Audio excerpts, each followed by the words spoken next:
Are we recording now? Yeah. Okay, this is my great-grandmother, Anastasia Shmakov, and my grandmother, Anna Hanlon, Anna Shmakova Hanlon. And I don't know what year the picture was taken, but in this particular picture, my grandmother's wearing a locket that my daughter now has up in Chugach. My mom gave it to her. It's a gold locket made by one of the Wanamaker silversmiths or something, but it's got several types of gold in it, and it has a little picture inside. So, My great grandmother lived to be 101 years old and died around, I think it was around 1916. wow. This particular picture is my mother in the center and her nephew Ike or William Hanlon Jr. And this is my aunt Xenia Hanlon, later became Xenia McGraw. Oh. Married Don McGraw Sr. And is the grandmother of Steve McGraw. If you know Steve, he lives here in town. Okay. You know what? I think I do need more light. Okay. I have a small light. I'm pretty sure I can. Look. No, that's great. But I got adopted into the same clan as Jessie, so I asked her, I said, Oh. what do I call you now? I said, you're my clan sister. I said, do I call you sister or what? She said, if you want to honor me, she said, you could call me your son's wife.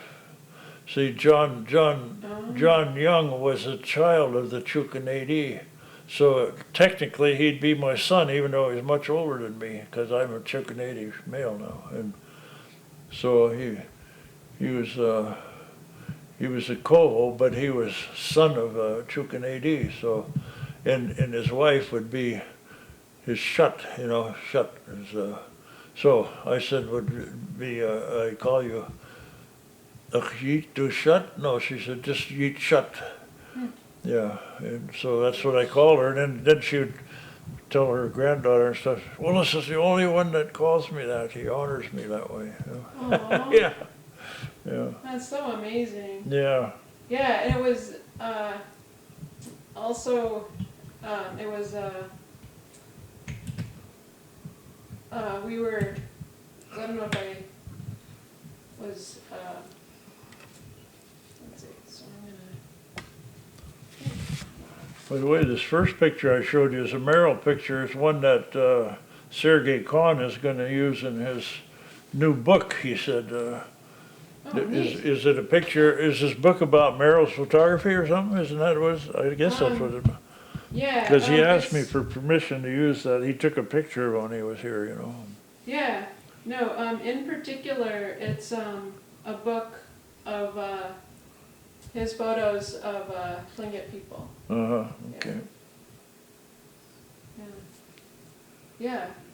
And it's supposed to come out in January. Yeah. Yeah. All right. Yeah, so we're good. I can actually see what's in the picture. Okay, did you want me to hold this one up again and explain it again, or what? Did you get it? Yeah, I got it. Yeah. Okay. Yeah. No, I can mention. I think this was another Merrill, but I don't know what happened to the original. I had the original, and all the information on it was written on the back of it in Russian. And Antoinette Shelkoff translated it for me, or for my mom. But this is my mom's aunt, Luba Sherigan. This is her husband, Wasily Sherigan. This is my great-grandmother, her mother, Anastasia Shmakova. And this is their son they adopted, Anton. Anyway, I've seen, going through some of the other pictures, I see where she did have a daughter, but the daughter died apparently in infancy, or died at least, so. They adopted, as you can see, they're getting quite aged at this time. And this picture was taken when I think she was 96. He's the one that built the Osbakken Hanlon house. And he's also the one, you've seen the picture of in front of the Russian bishop's house with a model of the Russian church that he made for the Smithsonian Institute. There's a whole gathering of people in there, and my mother and my aunt and two of my aunts are in that picture. And anyway, he's in the picture. I don't have the picture. I have it on my iPad, but I don't have the picture anymore. And anyway, he built that model of the Russian church. Wow. And how are they related to you? This is my great-grandmother, and this is my grandmother's sister, Luba. Oh, okay. Luba. Their house was on Monastery Street, right across where the parking lot is for the police department parking lot there, right on the corner of Monastery and Oya Street. And it was the house where the Trachel family later lived in it. But when my mom was a child, she said every Sunday they'd go up there to get their steam baths. They had a steam bath across the road where Jack Nowitzki's house is now. Oh. Yeah.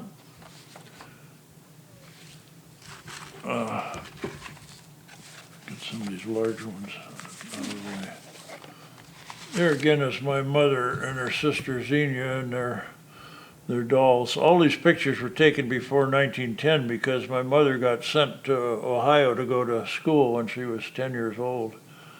So she was there she went in 1910 to an Episcopal school for girls that she might have become a nun if she took the vows, but she got a good education there. And this is her younger sister, Xenia. This is the only one of the Hanlon children that were born in the Osbakken Hanlon house. That's my mother's youngest sister, and my brother and I were born in there. Oh. Yeah. The others were born, their old house was where the Beaver Trading Post is now. This is my mother's, one of her older sisters, Annie Hanlon, and she's wearing the same necklace that in the first picture I showed you, that locket that she's wearing, that my grandmother was wearing in that first picture.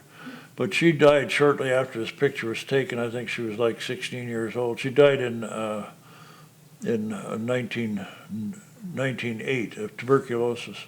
Oh. And this is on where the porch of our house is. This is the bay windows there and stuff. Wow.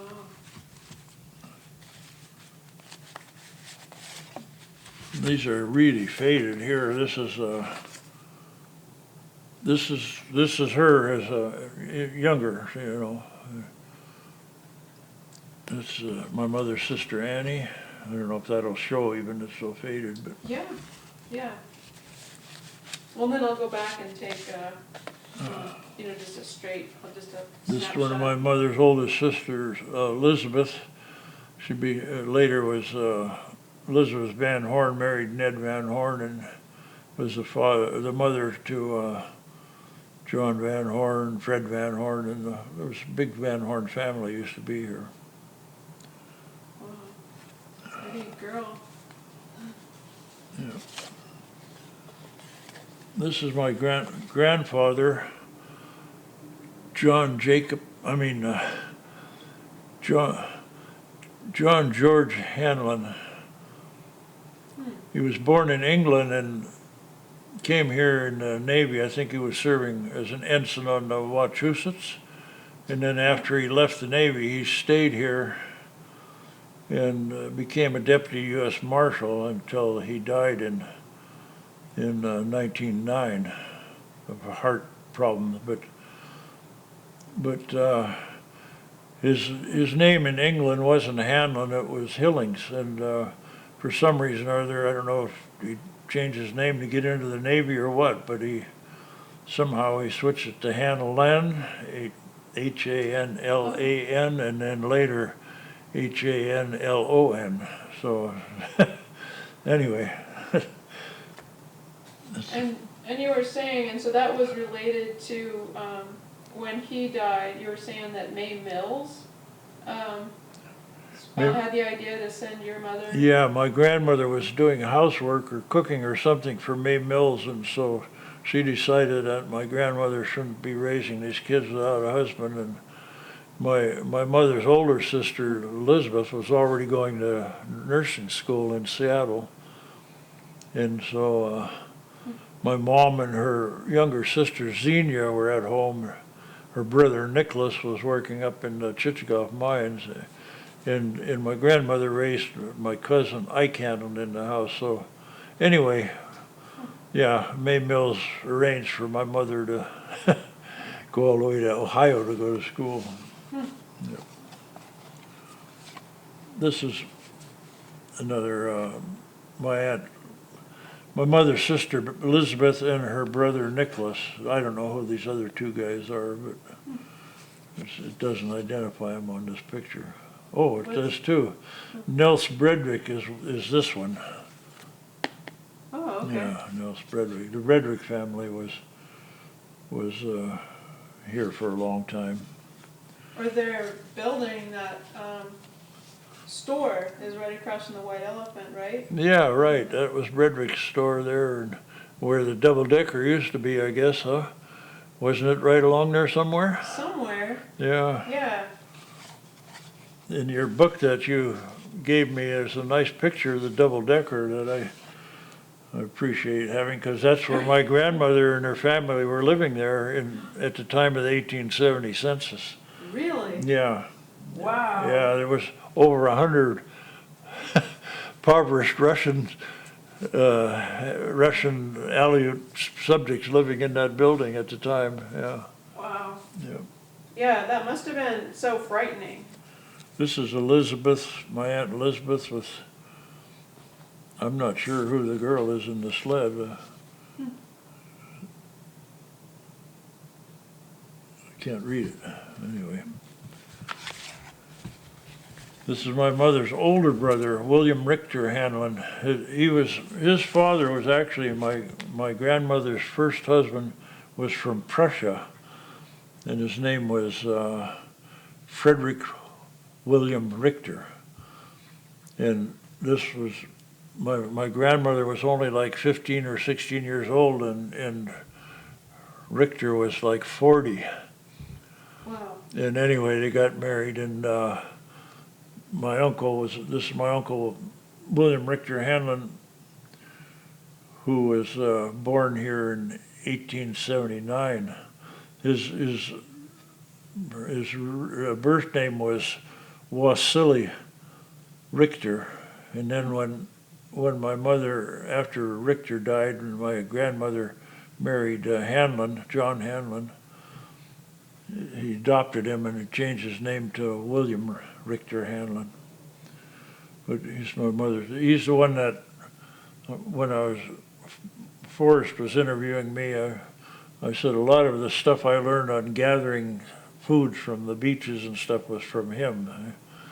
He's the one that used to take me and my brother out and teach us how to get crabs and things. Wow. And there's three of the Hanlon children. On the left, Elizabeth. In the middle, Nicholas, and Annie, the one that died after TB. Wow. TB was so scary back then, you know. There was a lot of it around here. Yeah. In fact, Elizabeth had one lung removed when she was quite young. This is my great-grandmother as a younger person than in the first picture I showed you. And this is Anastasia. Her maiden name was Semyonov, and then she married Nicholas Shmakov, so Anastasia Shmakova. Wow. Yeah. So is that taken in San Francisco or Seattle? I couldn't answer that question. I don't know. A lot of these pictures were taken in San Francisco for some, I'll just see what we got here. Oh, this is just one of my grandmother's standing in front of her house. There's the bay windows on the Osbakken house. Looks like her yard was a little bit overgrown back then. Huh? Yeah. Huh. This is one of my grandmother's brothers. Two of her brothers are in this one. This is Vanya Smakov, also known as Ivan, and this is Vasily Smakov. And the other guy is Shumakov, I think. Yeah, Vasya Shumakov. But he drowned.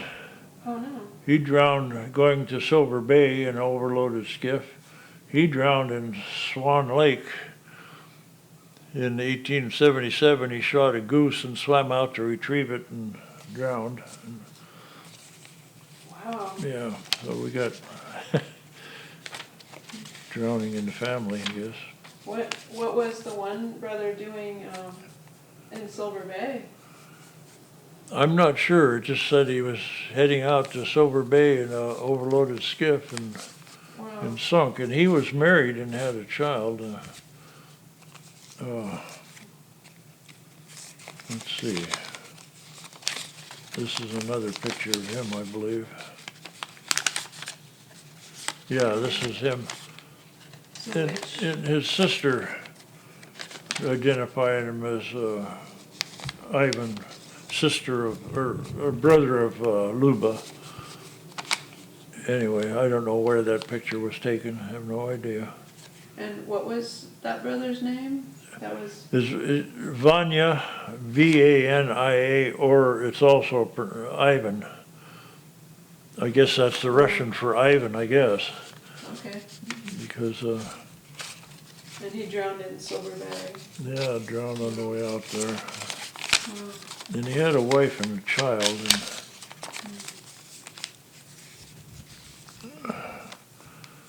this is his wife, former bride of Vanya, yeah. What became of her? Or what was her name? She got married again, and I met a guy who's descended from her child that her and Vanya had. His name is Gordon Presser. He's from Kodiak, and he does a lot of Kodiak Alutiiq history and stuff. And I think for a while he worked for the University of Fairbanks. I'm not sure, but he came here once and he was giving a presentation, and he mentioned that he was a descendant of Nikolai Shmakov of Sitka, and right away that rang a bell when I heard that, so I actually went down and met him. And, Wow. yeah. So he was a grandson or? Well, something? he's a couple generations removed further than me. You see, my grandmother's brother would have been my great uncle, right? And so it was my grandmother's brother's child that was his grandfather, I think. I don't know. Anyway, I'm going to get all mixed up and get myself confused. Oh yeah. It's hard enough keeping track of your own family. This is my great grandfather, Nikolai Shmakov.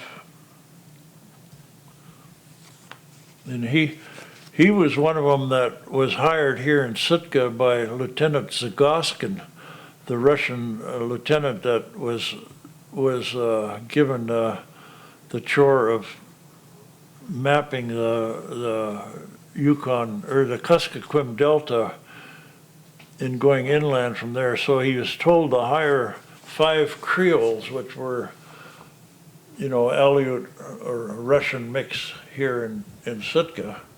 And so he was one of them that got hired in 1842 to go on that journey. And they specifically told him to hire Creoles rather than full-blooded Thlingets, who would have been way better hunters. You know? So they survived the expedition, and there's a book written about it, Lieutenant Zagoskin's exploration of the Kuskokwim River drainage or something like that. Right. I have the book. And anyway, in 1846, when he returned from that, he married my grandmother here in Sitka, or maybe my great-grandmother here in Sitka. Wow. Yeah, so he's... And like just a couple of generations they go so far back. Yeah, isn't that something? Yeah. It's like my dad was born in 1882, and my father, you know, one generation.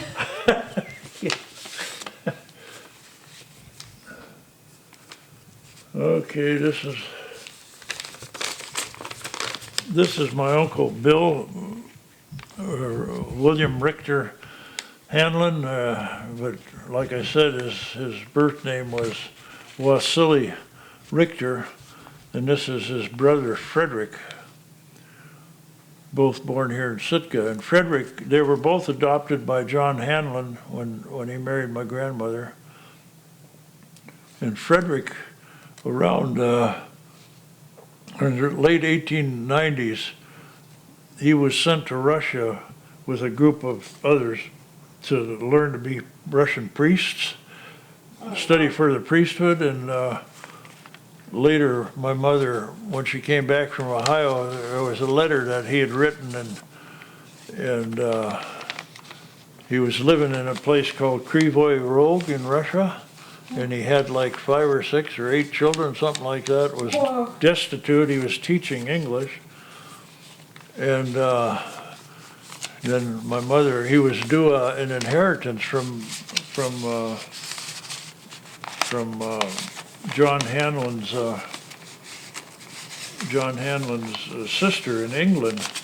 Oh. So it was like there was $1,500 that he was due to get, and so my mother saw that she wrote to him and he answered, and turned out that she was able to get the money to him through the Bank of Chicago, Amalgamated Bank of Chicago or something like that. Huh. And so I asked Sergei Kahn and Eugene Zloviev both if they thought I might have some relatives in Krivoy Rog, and they said not a chance, that Stalin would have purged them. Wow. You know. This is William Schmackoff. This is the son of the one that drowned going to Silver Bay, Vanya. This is his son, and this is I think the grandfather or something of Gordon Puller that I mentioned. Yeah, I think his name is Puller. No, it's Puller. Yeah. What a beautiful child. Yeah.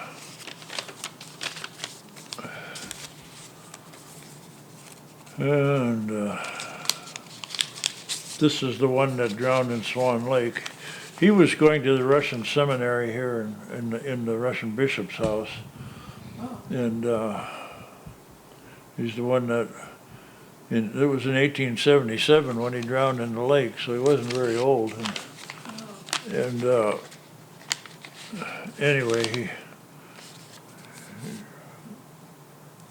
he was another one, I think, that was studying for the priesthood or something. And this guy, I don't know who this guy is. It says, Andre, the owner of the grocery where Sherigan worked for him. He owned a grocery store here in town, I guess. Oh, but no name? Or what's Andre, just Andre. It's written in Russian and it's translated, Andre, owner of grocery. Sherigan worked for him. I guess that's what this says in Russian. Oh. Anyway, that takes care of that pile, I guess. Yeah. And then if you want to put those over there and hand me another bunch. Sure. Well, as he got older, but you notice he has a cigarette hanging in his lip. I think he was mayor 6 times of Sitka, but 6 times. he's got cigarette hanging on his lip. He always had one, you know, and when I came back from college one year, I went to visit him. All his shirts he rolled his own, so they had little burn holes all over his shirts where the ashes would fall and burn holes in his shirts. And so I was visiting him, and I noticed he wasn't smoking, and so I asked him, I said, what the heck, you're not smoking? And he says, oh, I gave it up. He said he read in Reader's Digest where smoking might cause cancer, so he said he didn't want any of that, so he just quit cold turkey. And I said, well, how long did he smoke? Oh, 60-some years, he said. Wow. Yeah. But he said, I never inhaled them, you know. Oh, boy, it's just a hodgepodge. Let's get this one out of this is the Chernoff family, who I know nothing about other than my aunt, the one in this hat here, was his daughter, one of his daughters. And I don't know if they were originally from Unga, so I don't know if this picture was taken out of Unga or here in Sitka. It only says a Chernoff family outing, but she was a Chernoff maiden name that married to him.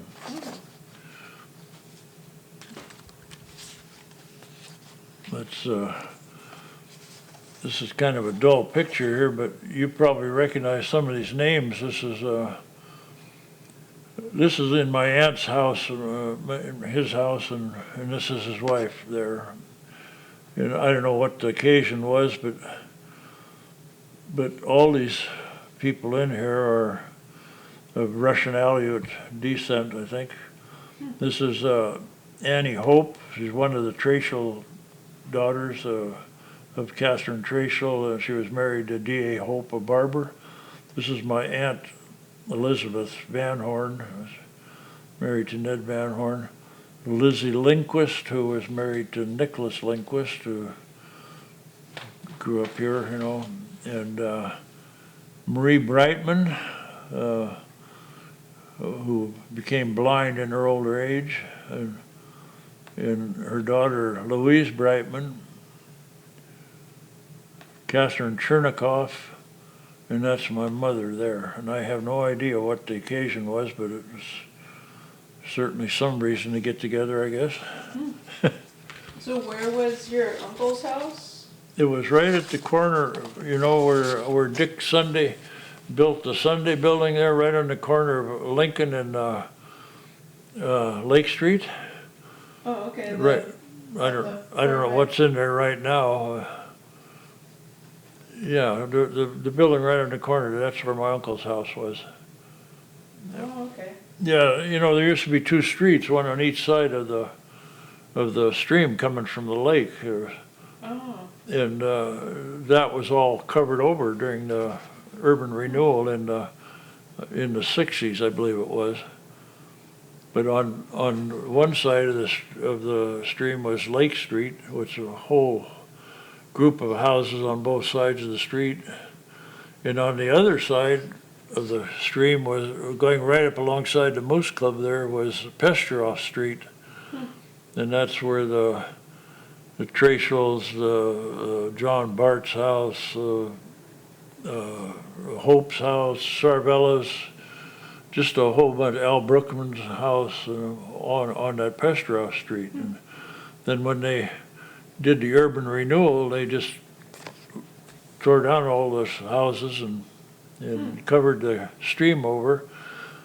There used to be salmon would go up the stream. Sockeye at one time, but even when I started working at the observatory in '61, before urban renewal, the coals were still coming up to the observatory to spawn. Oh. And there was humpies and chums that would go into the lake also. Wow. So that was all lost because Jim Parker told me he begged them to put lights or riffles or something in the culvert that the stream runs through now, but nobody did, you know. So. Oh yeah. So and where did all the people move after their houses were? Well, I'm not sure where they all moved to, but they certainly moved from there. That's for sure. Yeah. I don't know how to go through these. It's such a hodgepodge here, but I guess I'll just go through them. This is me standing on Swan Lake. Right. Yeah. Back in, I think it was one of the years that I stayed out of college to help my parents. So it'd be in, I started college in 1954 and graduated in 60. Wow.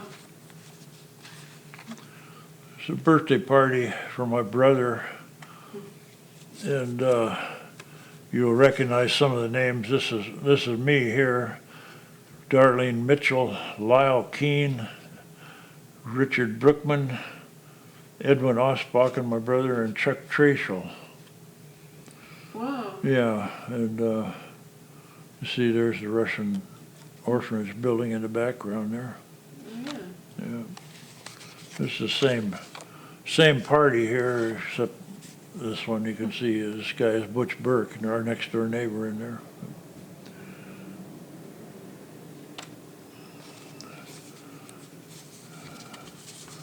This is where I built up my resistance when I was a kid on the beach where all the sewers ran. There's my brother and I, and these are two of the Sunday girls, Mary Lou Sunday and her older sister Sharon. And this is on the Crescent Beach there, before the harbor was built there and stuff. Oh, it looks idyllic. Yeah. Who knew, right? This picture was taken in 1937, and this is my mom and my father, and this is my dad's niece, Dagmar, who was born in Norway and remembered my dad from Norway. My dad left Norway around, he was born in 1882 and he left around 1898 or 99 or something like that. Wow. My mother was born in 1900 and Dagmar was 3 years older. She was born in 1897. I don't know how she could have remembered my dad leaving, but she said she did. But anyway, my mother and her sisters, Elizabeth and Xenia, it used to be a common spectacle of them walking downtown to go shopping or to go to the post office. So did they do that like once a week, or? No, almost a daily thing. They would, a lot of times they stop in Kate Banbard's store, which was right next to Neil Anderson's, and they'd go all the way down to the post office, and where the city office buildings are now, and check their mail, and sometimes they'd stop in the Tilson building. Lena Tilson lived in there, and so they'd visit her, or Kate Banbard, like I said, or my dad's saloon sometimes. Couldn't pass that up all the time. And there's myself, my brother, Sharon, next door neighbor, Butch Burke, and his cousin Sharon Sunday, Ole Sunday's daughter. Yeah. Like I said, there's no rhyme or reason to the layout of these. This is my grandmother, my Norwegian grandmother, Olina. And this is my Norwegian grandfather, Johan Jorgen Pedersen. And this is his mother. Her name was Maren Elizabeth Jorgensen, and she was married to Petter Johnson. So back then they took the name of the father, so Johan was Petter's son. But they don't know much about my grandmother. She died very young after he moved to the United States, was going to send for the family, and he never did. And so my dad really was just a toddler when he left, so my dad never did really know his father. the group of us from Sitka went to Washington State. My brother Edwin and myself, Larry Calvin and Bunny Donnelly. Oh, funny. Huh. I'm the only one surviving of that group. So y'all went down just for a pleasure trip, or? Was that? No, we all went to school there. Oh, I see. We all went to Washington State University. All right, yeah. right. This is in high school honor society. I don't know if you want me to name these people or not, but I can. Sure. Loretta Walton, I'll just give the maiden names. Loretta Walton, Marjorie Klingbill, Joan Moy, Ethel Raddick, Shirley Hanson, Mary Nelson, Susan Kinberg, Dottie Jean Keene, Liz Kitka, Greg Ripley, Justin Ripley, T.J. Cole, myself, Bob Cameron, Nancy Davis, my brother Edwin, and Bunny Donnelly. Wow. Yeah. So what year would that have been? Probably about, let's see, my brother graduated in 52, so it had to have been around 52 then. Yeah, because I would have been a freshman. No, I was a sophomore when he graduated, yeah, okay. So was there much, because I guess the high school wasn't integrated until 1949? Did you tell me that, or? Yeah, well, I don't know, 48 when they came up from I don't know what year, it was 47 or 48 when they came up from they closed the Front Street School. And all the people came up from there, you know. Okay. That's where Herman Davis and Liz Howard and Glenn Howard and just a whole mess of them came up and and we were still in grade school in the old Sitka grade school there on Lincoln Street School, you know. I think at one time all 12 grades were in that school. I don't know when they built the Etland Street School, but I think about the time when I moved up to the Etland Street School, I think we were in the 8th grade, if I'm not mistaken. The 8th grade was up there, 8th grade through 12th. Our band, it's not only high school kids, but quite a few grade school kids in here that I see. Well, that's a big band. Yeah, right, and we got uniforms, you see. Most of us. Where am I? Oh yeah, they didn't have one to fit me, and they didn't have one to fit Julian Porter, apparently. Yeah, but yeah, this is, and a lot of these kids, like I said, this kid here is Bruce Moore, and he was in grade school, or in junior, what would be junior high now. We didn't have middle school then, you know. And some of these others here, too, they look pretty young. I think that's Gary Paxson right there. And Wallace Voles, he was a couple years behind me. Martin Strand was the tuba there. That's Ann Chapman. Pat Harrigan, Bill DeArmond, that's our teacher, Prince Schaefer, that's Susan Kinberg. I can't see who that is with the bass horn there, but this is Carl Peterson, Bunny Donnelly. Can't quite make out who that is. Bruce Moore, Gary Paxson, Sophia Strand, Liz Kitka, me, Marjorie Dennis, Dottie Keene, and Vivian Paul, Bruce Robertson.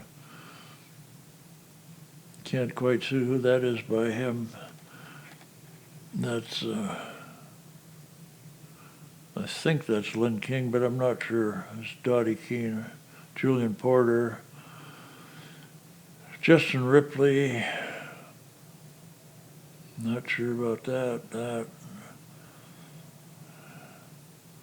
Loretta Walton, Greg Ripley, Ed Osbakken, John Abel.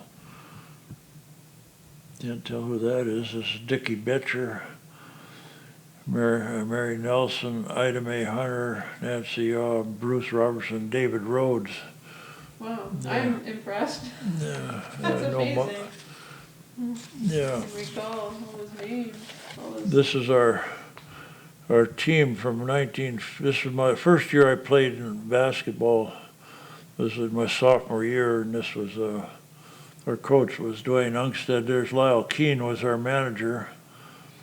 Willie Joseph, Art Peterson, John Abel, Butch Burke, Phil Martin, Julian Porter, Bunny Donnelly, me, and Archie Nielsen. Of that group, Lyle Keene, Art Peterson, and me are the only survivors right now. Wow. This is another picture of our band sporting our uniforms. Looks like I got one by then. That's me behind the bass horn there, but I have a uniform, it looks like, yeah. What did you play? I played the E-flat alto clarinet. It's larger than a regular clarinet. I started with a B-flat clarinet, and then the school bought an E-flat alto and a bass clarinet, and Dottie Keene played the bass clarinet, and I played the E-flat alto. Huh. And I played it all through high school. I started band when I was like in the 5th or 6th grade, so I played it, I took it home, and it was just as though I owned it practically, Neat. Yeah, so Sitka must have been doing pretty good then, it seems like, with band uniforms and musical instruments. I guess, it must have, yeah. Here's our team taken in Douglas, was the 1952-53 team, and Bunny Donnelly, Butch Burke, William Joseph, Phil Martin, John Abel, all of those are deceased, as is Archie Nielsen. Sam, Martin, Norm Wood, me, and Bill Betcher are the 4 that are still alive in this picture. We were playing for the Northern Southeast Championship. We played a 3-game series with Douglas, and they won 2 out of the 3, so. And back then, the way it worked, you played in the Northern Southeast, and if you won, then you played the winner of the Southern Southeast, which would be Ketchikan, Metlakatla, that group of schools. Wow. And then the winner of the Southeast, then they played whoever won from up north, which would be the Anchorage District, the Fairbanks District. But this was before statehood, so it was all the champion team was the champion of all Alaska, Wow. which we succeeded in doing in 1954. All right. Yeah, the next year after this. Yeah. That's pretty neat. My brother and I in our cowboy costumes. They like to dress us up, I guess, because there we are in our sailor costumes. This is my Dagmar, my cousin that came up in 1937. This is my dad holding me. There's my father. There's my brother right down here. My grandmother and my mother. I don't know who that is in the corner there, how she got in the picture, but anyway, it's in front of our house. Yeah. And my father and his partner in the anchor bar and on the Point Reyes vessel. And many things. Louis Johansson was his name. There's the anchor bar right behind him. So what's there now? Where is It'd be about where the First Bank is, next to Wells Fargo. Is that Oh, called okay. First Bank? Yeah, I think that's what it's called. Yeah, about in there. Yeah, or First Bank of Alaska, or Anchorage. See, Yeah. there was a fire department garages there, and then later they built the city office building right there. There was where they had the fire department downstairs, but the city office building and stuff upstairs, tax collectors and the whole bit, Okay. It Yeah, I was remember right next to the anchor Yeah. bar. Yeah. There's my mom by her double Sitka rose bush. Oh, wow. Yeah, and, yeah. she'd had a hip replacement, a knee replacement, and the knee twisted in the socket. Oh, And so her leg was crooked, and she refused to go back down. She had the surgery in Seattle, but she refused to go back down and have it repaired. There's my dad and Louis Johansson owned the New England for a while, and so it was a seiner. And I don't know if it looks like they were seining kings, because those are nice kings they're holding there. It's my cousin John Van Horn. I never got to go out on this boat. I don't know how long they had it, or whether they owned it or just fished it for the New England or what. My mother and my grandmother and my Aunt Bessie in front of our house. The Lincoln Street School under construction. This is Baranoff Street going up there. Lincoln Street here. so when would that have been? Like, when was that built? What's that? When was the Lincoln Street School built? I don't know. Back in the 20s, I think, when my uncle was mayor, he was the one that arranged to have it built. There they are with some more fish. Okay. I don't know who these kids are, but it's one of the few pictures of our house that had that cupola on the roof, and you see, and I think my mom said these were Malakoff children. This is the Malakoff's house behind our house back here. But you see, this is, the Bayview building was built in between here and there. This tree was in after my uncle Bill Hanlon's house was built, this tree was in his yard. And the Bayview was right close to it. There was what they call a balm of Gilead tree. It's a huge tree. Oh. Yeah. Because somebody told me that that the tree, the one next to May Mill's house, is it a balm of Gilead? Probably. There were several. It looks like a poplar. Yeah, well, I think it is a type of poplar. Yeah. But it just a lasts fancy longer name. than- Yeah, there was one in the corner of the Russian, just in front of the Russian Orphanage building, right alongside Monastery Street on the Russian Orphanage building side. There was one there, and then there was one on the other side of the Bayview Hotel, that one, I'm pretty sure. Huh. This is that Russian warehouse you've seen pictures of. It was down where Petro Marine Dock is now, but you could go alongside of it or you could go through it when you went out onto the dock. That's where the steamships used to come when I was a kid. When we went to Portland, my brother had to have surgery in 1947, and I remember this is where we disembarked from, was this dock. And you went through the building? Yeah, you could walk through it. Yeah, yeah. So when it was I like think a it was. Russian- I think it was initially built by the Russians to store furs in. I think. Wow. Yeah. See, here's that. Would be that where Totem Square is back this way from it, and stuff. So that's a building that lasted a very long Yeah. time. Right. Yeah. This particular picture here, I wish I had written down when my mother told me who was in it, because this is what they called Tin Can Day, where the Sitka kids would have these tin cans, like the guy's holding the square tin cans. He's sitting on one of them here. There's probably others in the picture. Yeah, here he's sitting on one. And they'd go around and clean up the town, pick up litter and stuff.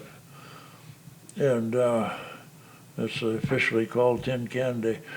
I remember her telling me this is one of the Bart children, and I think this is Nick Lindquist and maybe his brother Willie Lindquist. This is my cousin Ike. This is my mom right here, and this is one of Win Goddard's daughters, but I don't remember the rest. And I think this building is the one that was right about there where the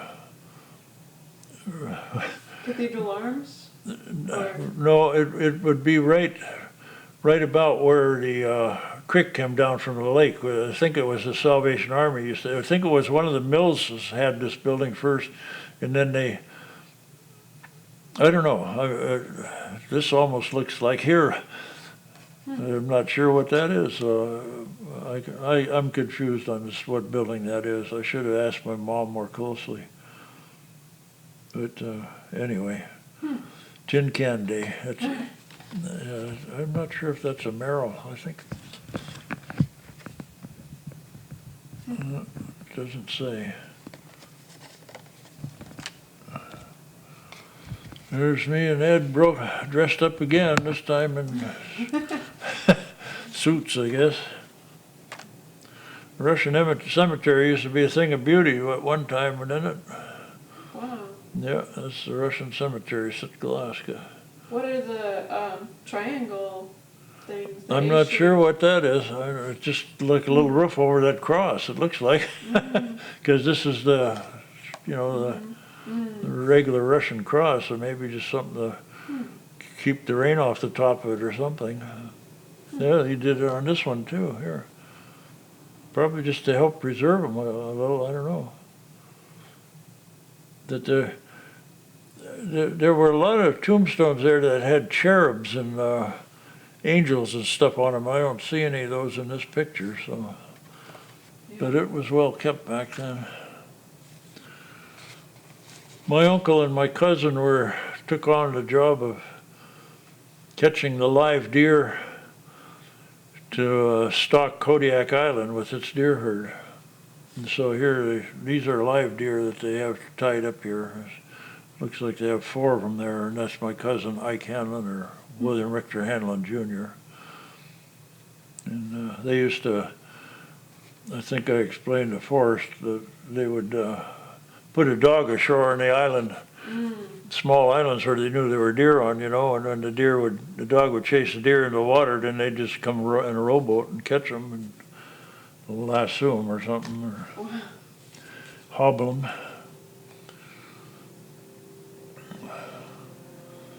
Here's you can see the amount of fish that were caught in fish traps, a scow load of salmon being taken from a trap in Alaska waters.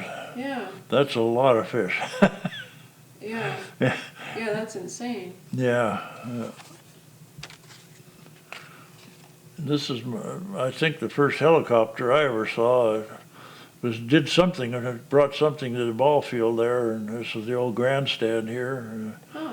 This is the Park Service uses that now as an office building, I guess. Russian bishop's house over here, our house. And our shop was built. My dad built that shop so he could teach me and my brother how to build boats and stuff, but we never got around to doing that very much. We did build a speedboat in there. This is the New England stranded on a rock. They got it propped up so it won't tip over. It's my dad wasn't running the boat, Louis was, and Louis says, that rock didn't used to be there. It was down by Goddard there somewhere. But obviously they were seining because they got there's their nets on the back there. They had the old turntables instead of the power blocks back then, remember? And brailed the fish out with a brailer. And my cousin Ike's speedboat. What's it called? I don't know. It's my speedboat, 1926, from your nephew Ike. He sent this to one of his aunts, I guess. Can't even see what the name of it was. Just a number, I guess. Oh. Yeah. This is the Point Reyes. This is the one that we used to buy fish on and haul fish. And Oh, yeah. yeah, went all the way up to, one time, all the way up to Cook's Inlet with that old slab. It was, yeah, it was 64 feet long and 18 feet wide and 8 feet deep. And it had the planking was like 4 inches thick on it. It was very heavily built, and it had a restroom on the back there. This went down into where the crew slept. There were 8 bunks down there. And there were, right behind the wheelhouse, there was the galley and stuff, and then a stateroom for the captain. He had his own stateroom there, my dad. So, yeah. It was built at Point Reyes, California, I think is why it was called that. So it was pretty much flat on the bottom? No, it drew 8 feet of water. So it had a little bit of a V? Yeah, it was a regular round bottom boat, yeah. Oh, wow. Yeah, it was a big, yeah, it was a heavy boat.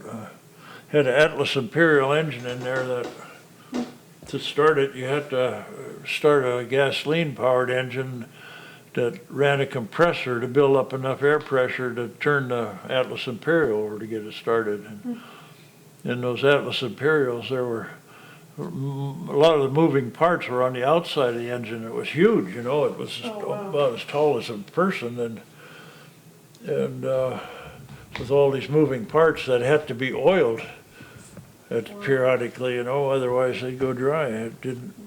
You know. These are some of my cousins, the Hanlon, my Uncle Bill's daughters. This is his daughter Betty, his stepdaughter Fanny, his daughter Annabelle, my cousin Victor, and Annabelle's daughter Lorraine, and this is my cousin Geralda. She's still living. I think she's 89 or 90 now. She's 89, 1 year older than me. She lives in Tacoma. Wow. And that's in front of their house right at the corner of Lincoln and here's a parade downtown Sitka. I don't know what year that was. 1921. Decoration Day it's called. This is the picture of Sitka on Decoration Day. Is that 4th of July? Is that what it's called, Decoration Day, or what? I don't know. Yeah. You can see the Tilson building there. Yeah. Yeah. Nice. That's a nice picture. Yeah. So you're so relative to the Bayview Hotel, was that right next to your house, the Bayview? No, there was a yard in between, a yard there, and then when they rebuilt it, when McDonald rebuilt it, he built it right to the property line because it's commercial, you know. Yeah. So he built it right to our fence, but previously there was a yard there, and but my best friend was Butch Burke, that lived at the time, grew up in that building, you know. His grandma and grandpa ran it and owned it. They were Norwegians, you know, Marie and Reginald Burke. There's an interesting picture here. It's on one of the steamships, I guess. And anyway, I don't know. This guy's name is Johnson, Charles Johnson. I have no idea who he is. But this is my cousin Ike Hanlon. Then you're familiar with the Haley family. You've heard the Haley name here, I'm sure. They discovered the gold in Silver Bay. This is Tom Haley. This is my aunt Anastasia Hanlon.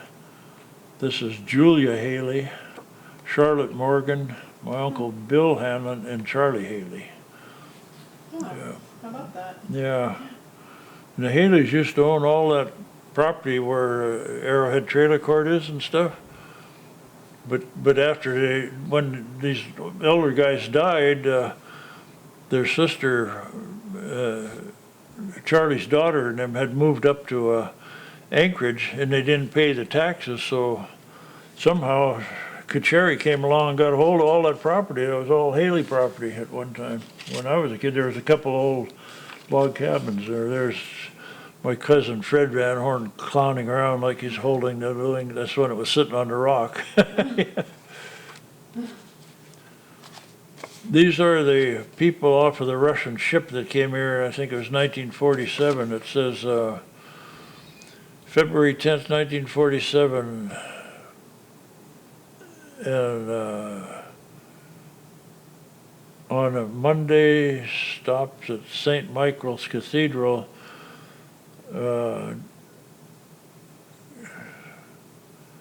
German oil tanker captured by Russians.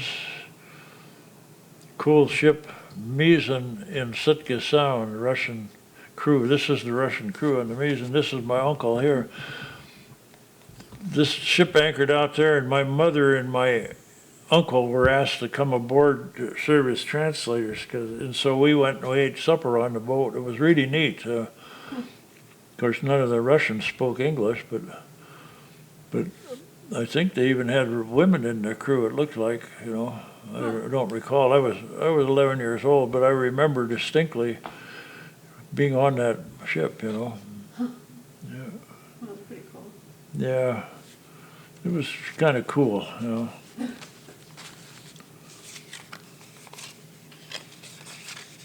This is the. I don't know if you can get those names if I'm holding it still enough, but that's the names of everyone in that picture. This is, you guys published a picture of the 1941 first grade. This is the second grade. Wow. And yeah, I'll go back and take a regular photo. okay. Yeah, that's pretty neat. Because that's the thing, this camera, like you can tell what's in the picture, but you can't get any detail really. So. What's that?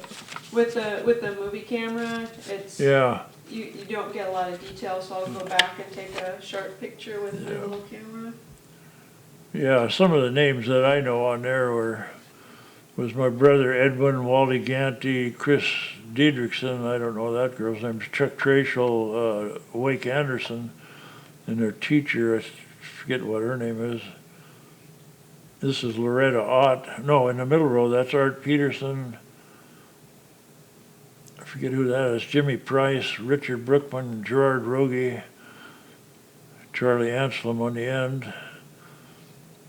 This is Loretta Ott, Rosie Dane, Susan Kinberg, Lyle Keene, and then I don't know those other ones, but they're on there. Oh, neat. There's your old boat builder there, Scotty Jennings. Okay. This is R.K. Burke that ran the Baby Hotel, and this is Scotty Jennings. This is my dad. The guys used to dress up in those days, didn't they? Yeah. Three-piece suits, you know, and stuff. Yeah. Stetsons. Yeah. Or that picture of your mom and her sisters. Yeah. They weren't wearing their pajamas like people do now. Yeah. There's my dad and Scotty Jennings on the deck.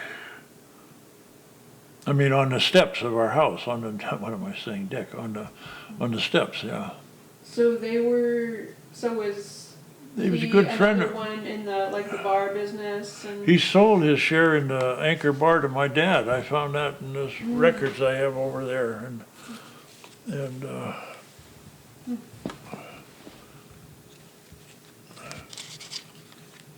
Can we take a little break here? Absolutely. Yeah, I got to shift. Boat related. Yeah. There's my grandmother, my aunt, and me, and my brother. I almost didn't see him down there. Yeah. So which aunt? Elizabeth Van Horn. All right. And our shop, our boat shop, we also hung our deer. You see there's two deer hanging there. Well, there they are there. Yeah. That was a big thing for us. This is my friend who used to go trout fishing with out in Sawmill Creek. And sometimes Thimbleberry Lake. He's got a creel full of trout there, or partway full. So who is that? Herman Nicolette is his name. He came here when we were in high school. He came from Port Hayden. This is a picture just taken of the waterfront there. This is the Vita Foods fish buying dock here. It was attached to the Conway dock Sitka Sound Seafood Dock now, you know. But they used to buy fish in there. Velma Sarbella used to run it, and she had a Finn working there named Emil Hayatala. He was the fish splitter and stuff, you know. And they, like the other docks, they filleted the kings out and made mild cure salmon with them, you know, put them in tierces and stuff. Oh, okay, so that was mainly what they dealt in was king salmon? Yeah, mainly in halibut too and stuff, you know. But here's unloading a seiner, how they used to do it with the fish pew, just jab the fish anywhere they wanted, you know, and throw them out. Looks like chum salmon there. It's one of the native crews. I'm not sure what boat that is. Huh.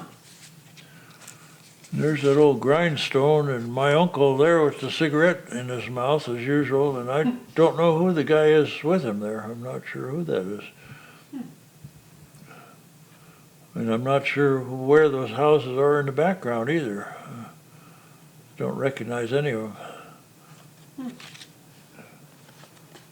There's another picture of the Point Reyes.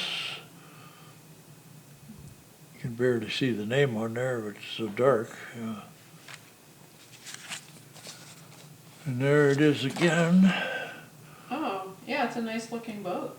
Well, Wow. awful square cabin, isn't it? No, Yeah, yeah, that was the thing from the back, it looked like a... yeah, just like nobody had any sense of beauty. They could have rounded a little or something, you know, made it less box looking, but there's... Well, I imagine that wasn't the original superstructure.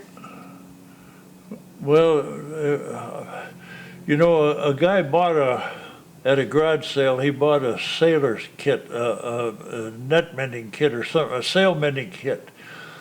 And it's set on it from the motor vessel Point Reyes.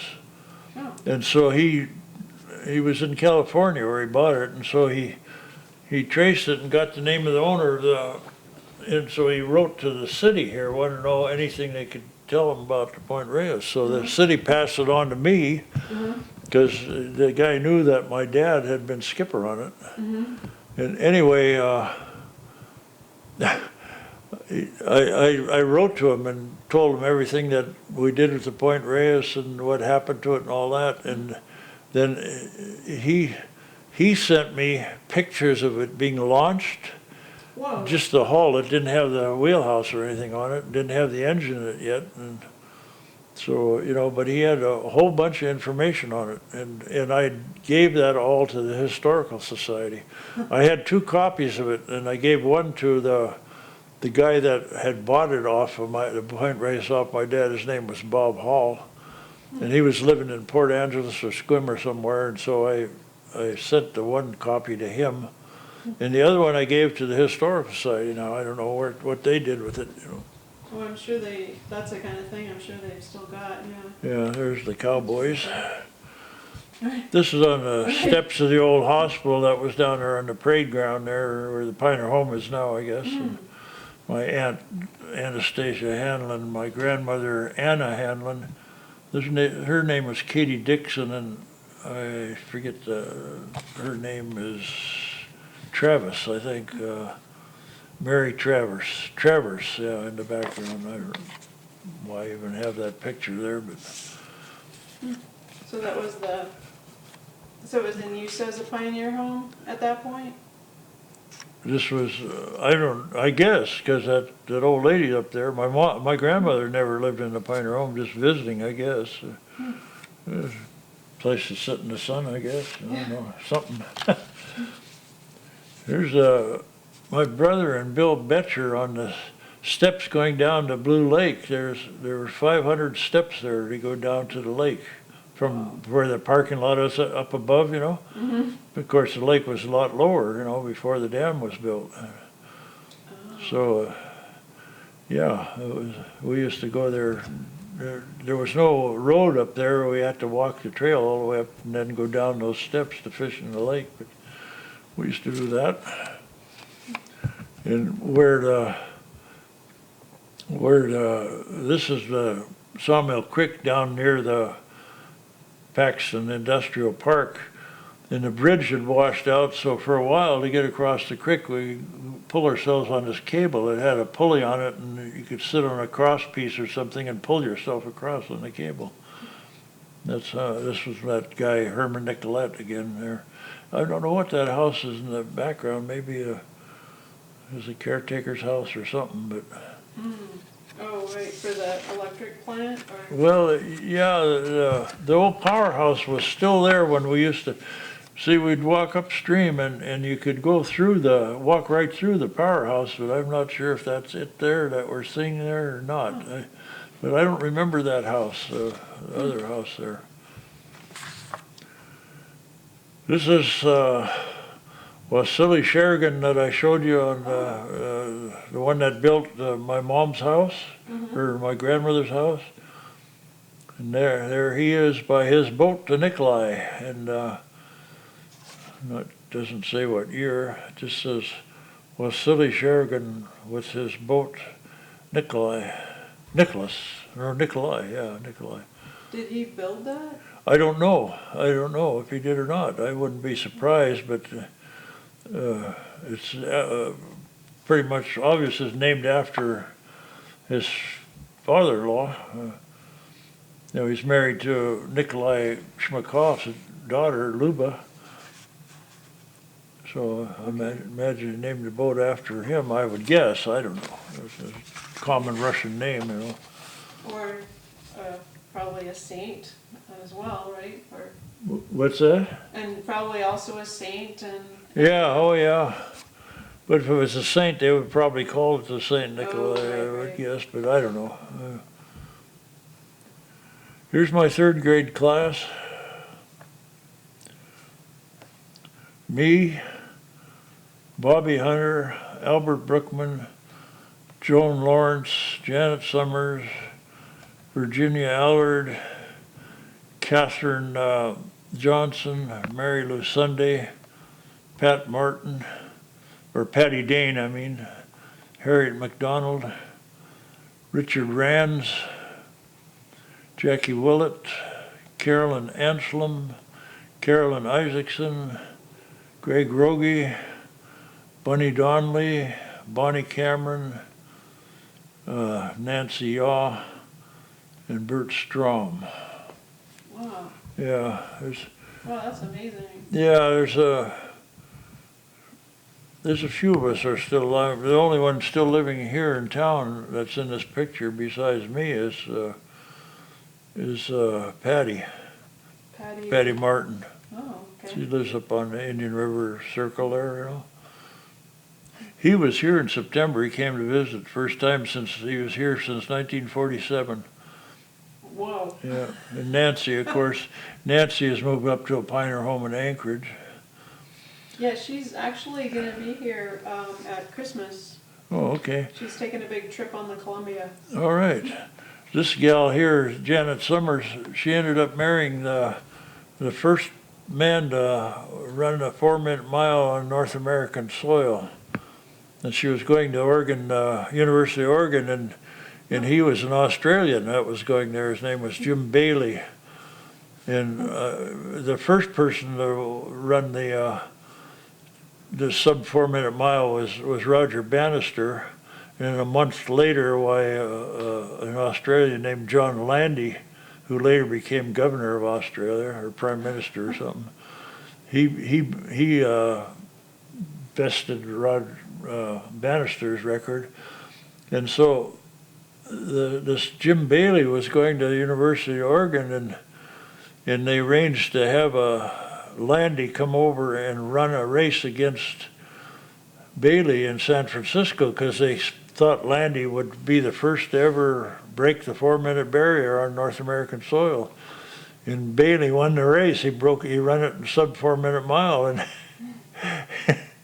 and afterwards he married her. And but it was the only time he ever ran a sub 4-minute mile. But he had the honor of being the first on North American soil. Yeah. And, They were in the newsreel. I saw them. I was at the theater, and there they were coming out of the church. Him and Janet Summers, oh, that's funny. my old classmate. She left when they were in her freshman year. She became a very attractive gal, and she was tall, and I really had a childhood crush on her back then. You know. So you were paying attention. So. Yeah. So, and he was American, Bailey. Huh? And then, so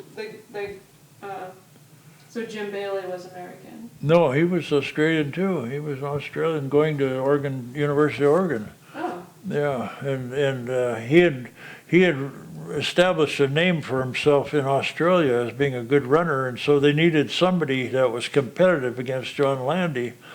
So they got him and everyone was expecting Landy to do his thing, and instead it was Bailey that won the race and broke the 4-minute mile, first on North American soil. Yeah, and I don't know where they lived, where Janet and him lived afterwards, but what I heard was that he became a traveling salesman and selling sporting goods, I think, probably, but she stayed home and raised the kids. And anyway, I don't know if this is even worth looking at. It's so hard to see anything in here, and it's got these 3 blotches in here, but it's got a number here. 1, 2, and 3, yeah, one there. And my cousin wrote, probably taken in the late 70s, it's talking about the 1870s. Number 1 is the Richter Bakery, later to the Hanlon House. That's this building here. That's where the Baby Hotel was. And then number 2 is the Miller Bakery, is here. I've never heard of that one. And number 3 is Costa Andrianov home, Chipagan home back of Margaret Osbakken's house.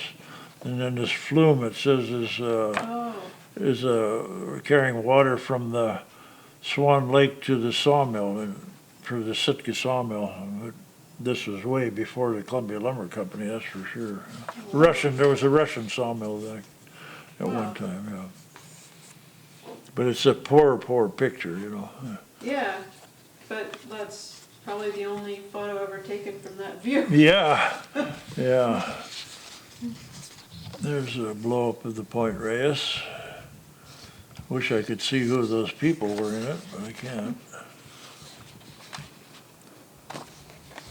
There's my mom and dad, Thanksgiving or Christmas dinner, Thanksgiving probably, I guess. It's my wife Sylvia and my son Ken here.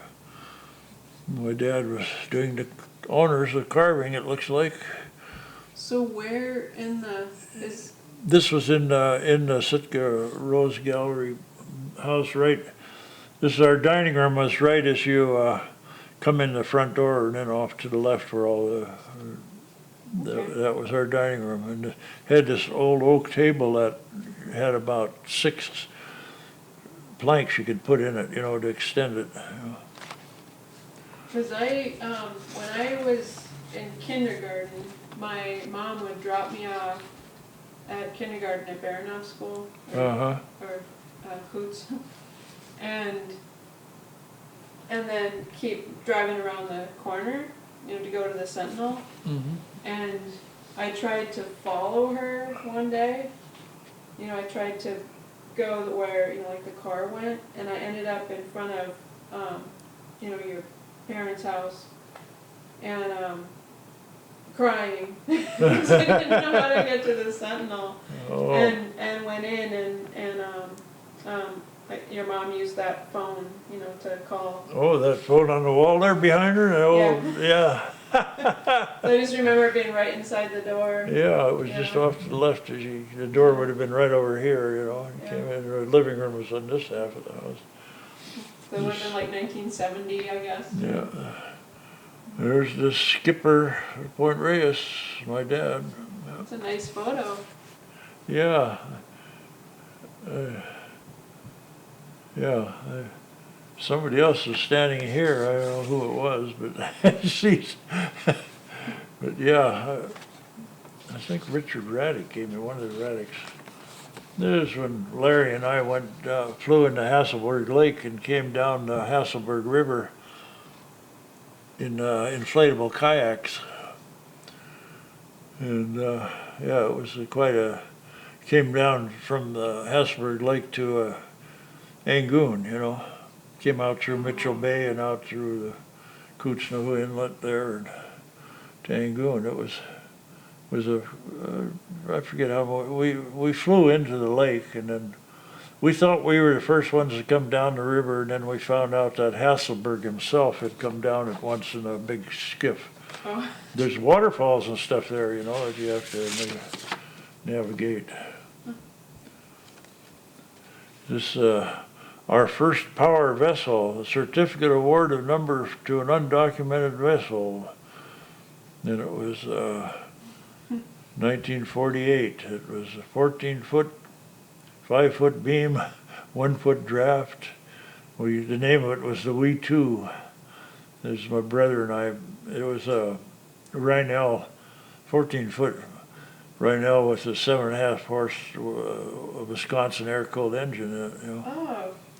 Yeah, and we had a lot of fun with that boat. What happened to it? You know, I don't know whether, I can't answer that question. I don't know whatever happened to the boat, because we built another one afterwards, and we built about a 16 foot speedboat, we called it, that had a 10-horse outboard on it, you know. And that's what we built in my dad's shop. So I don't know if my dad sold the boat or what. I have no idea.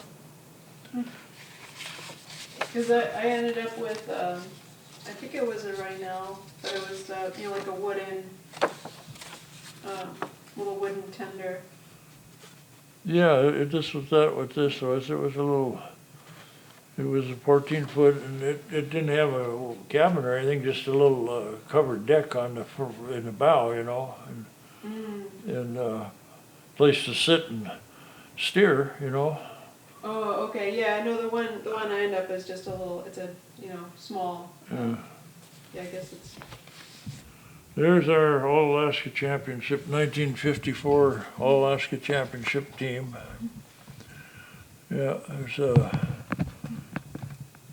there's Sam Martin, there's our coach, Dwayne Ungstead, and Norm Woods. Norm Woods still living, Bill Betcher's still living.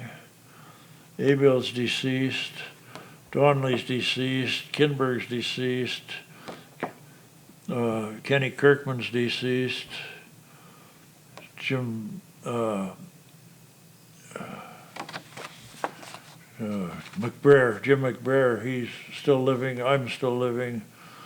Fenton Dennis is deceased, as is Phil Martin. So of this team, there's 1, 2, 3, 4, 5 of us. 5 of us still living, yeah. That's pretty good. Yeah, it's the only time a Sitka school has won the boys, and that was territorial championship. So we won over all schools. It was no divisions back then.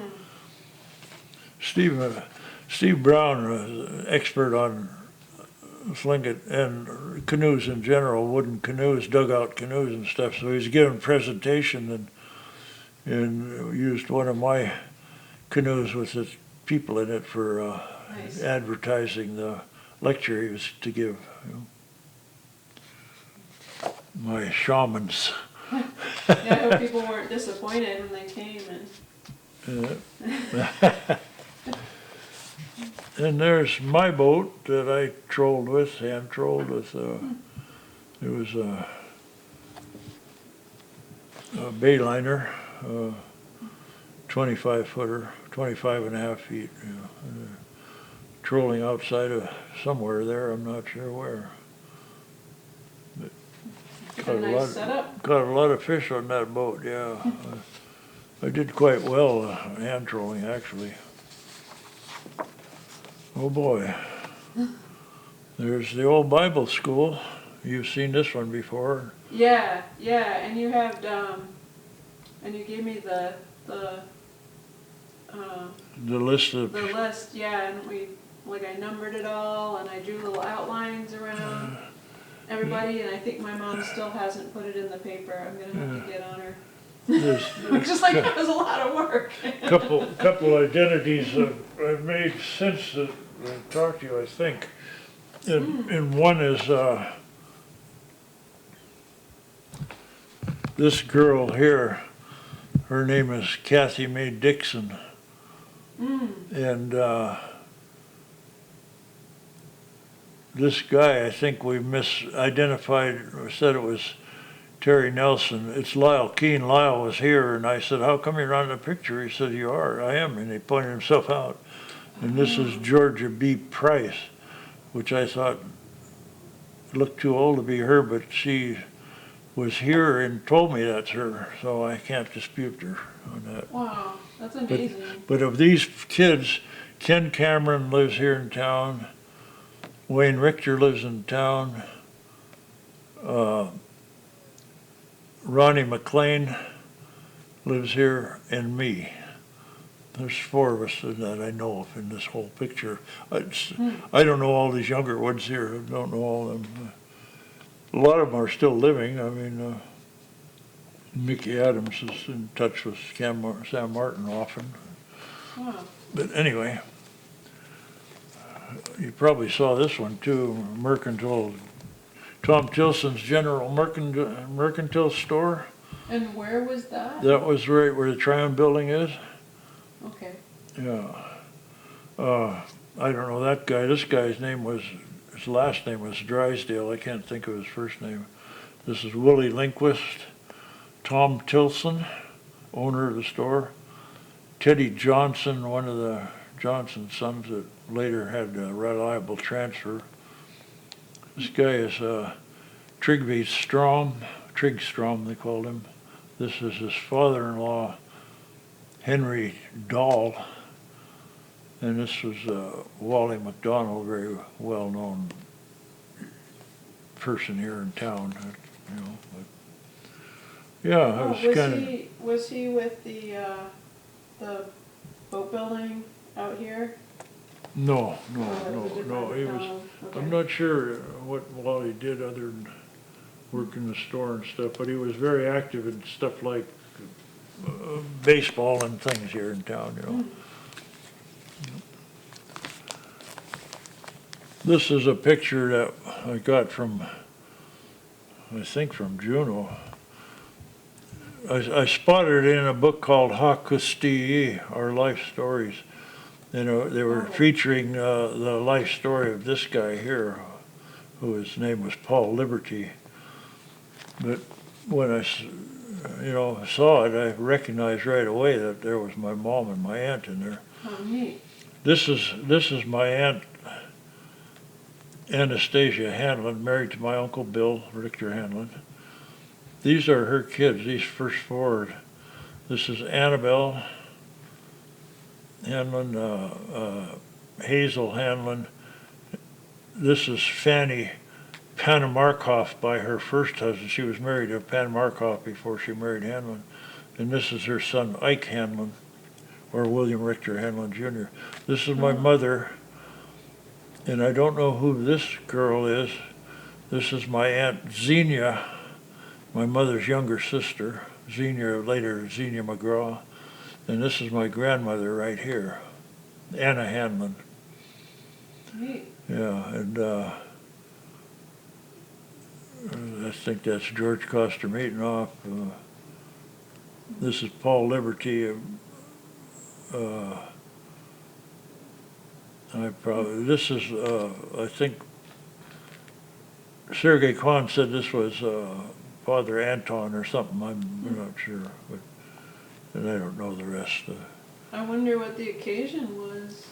It just says the Bishop Alexander. This is the bishop with. So he must have been a visiting bishop, I guess, with Russian and Creole church members on the steps of St. Michael's Cathedral of Sitka, 1909 to 1910. Paul Liberty is the first man from the left in the front row, courtesy of the Alaska State Library.